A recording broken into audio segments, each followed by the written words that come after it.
guys, Matt here. So at the moment I'm riding in a Unimog, and this is Graham from Mt Dare Station out in the Simpson Desert area, and we're about to head out on a recovery. A Ford Ranger broke down out here, and not far out, only a few k's, but apparently they got water in the fuel.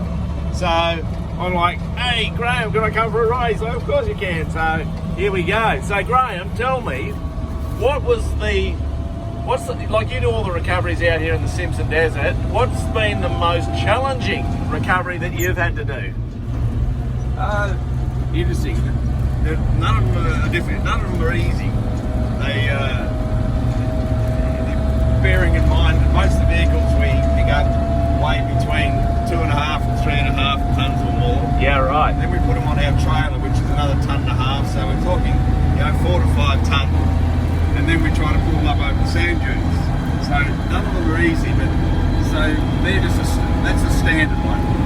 The most difficult one, technically, would have been a burnt out Prado that we had to pick up from out past the Vatican line.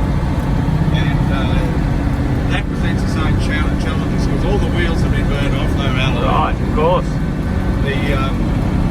So there's nothing to roll it on with.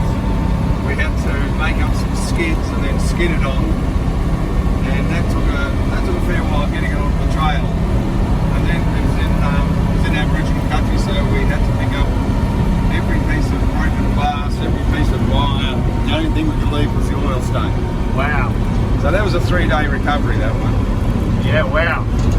Most of the 2 days, you very rarely get out and back in the same day. When you get a call that you've got to go and do a recovery, you basically load up the truck with, it's going to take you an hour or two to prep, load up swags, load up food and water, all your camping kit, and you're heading out on a big adventure.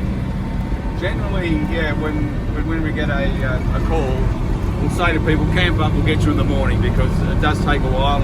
We prefer to leave early in the morning, try and get to them by middle of the afternoon somewhere. If we leave here at 5 o'clock in the morning, after about 7 or 8 hours driving, we can generally get to most spots out there that we cover. Yeah, right. And then it's a matter of getting the car loaded before daylight leaves us, and then try and get back as far as we can that night. Yeah, right. And then just continue on. Wow, that's amazing. Anyway, it's good to know that people like you are out here, because bad things do happen to good people, and thank you very much for offering the service. And yeah, that's awesome. Anyway, we'll keep going on and see what we can find out with this Ranger.